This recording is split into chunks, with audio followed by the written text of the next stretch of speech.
Kayo po ba mga bossing ko ay napapansin ninyo na kahit anong gawin ninyong kayod ay sa wala-wala ang inyong pagkayod? Mainam na subukan nyo po ito para may patunguhan ang inyong kasipagan. Kayo po mga bossing ko ay kumuha ng asin. Ganon din po ito pong ating shell. Ang shell ay nagmula sa tubig. Tubig ay kasaganahan po yan. Ganon din po ang ating asin na pinaka-powerful na pang-alis ng kamalasan at panghatak ng napakaraming swerte. At tambalan din po natin ito ng bawang. Ang bawang ay subok na napakaswerte. Hindi lang po ito nagtataboy ng mga negatibong enerhiya. Ito po ihahatak ng napakaraming swerte ng lahat ng ninanais po ninyo. Hindi kayo magsisisi sa tatlong sangkap na ito mga bossing. Gamitan natin ito ng power of 3. Ito po mga bossing ko ay isa sa mga proven na napakaswerte.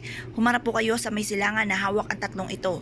At pagkatapos manalangin po kayo ng mula sa inyo pong puso. Taimtim na panalangin mga bossing at i-mindset nyo na kayo magtatagumpay. At lahat ng mga hihilingin ninyo ay matutupad. Ngayon po mga bossing, sabihin nyo na dito na walang gamit na sana. Halimbawa po, ako ay magkakaroon ng maraming pera at ang aking kasipagan ay magbubunga. Ako ay magkakaroon ng ganito, ganyan. Banggitin nyo po lahat ang nais ninyo.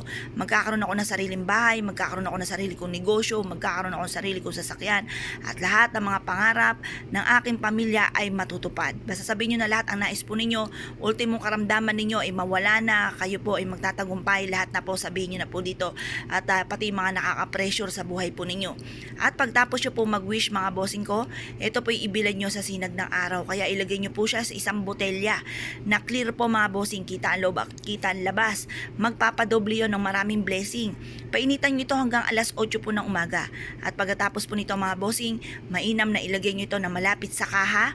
Or kaya po maggawa ka ng unto na kulay pula. Ilagay sa bulsa, ilagay po sa pitaka, ilagay sa bag.